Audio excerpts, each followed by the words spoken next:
Hi guys, welcome to my YouTube channel. Andito na naman tayo sa ating panibagong video, panibagong tutorial. Ngayon guys, sa video ito, ituturo ko po sa inyo kung paano po natin malaman yung email address at password ng ating YouTube channel or Google. Kasi yung YouTube natin guys is automatic po siya nakakonect po sa Google.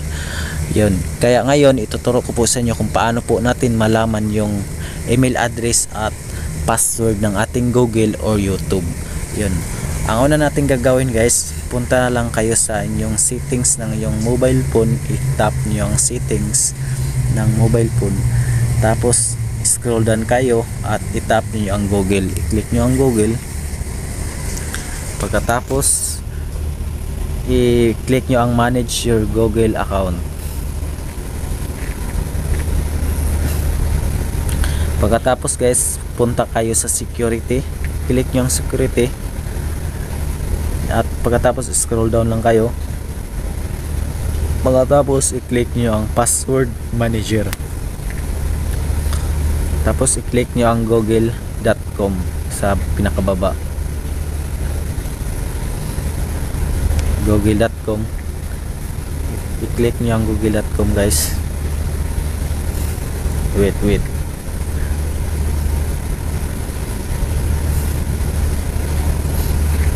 click lang yung google.com. Tapos wait, naghahang po yung cellphone natin. Ulitin natin, i-click natin ang google.com at ito na po yung email address at password ng ating YouTube channel guys na nakakonect sa Google.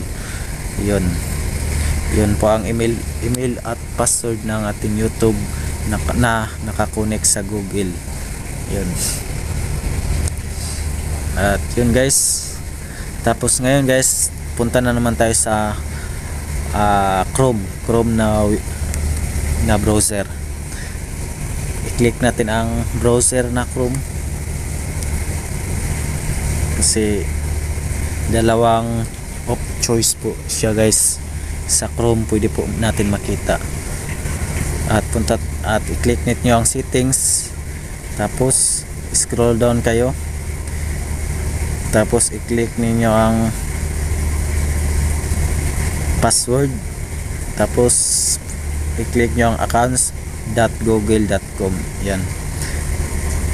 I-click nyo ang accounts.google.com. Yun. Ay. Yan. At yun na. Yun.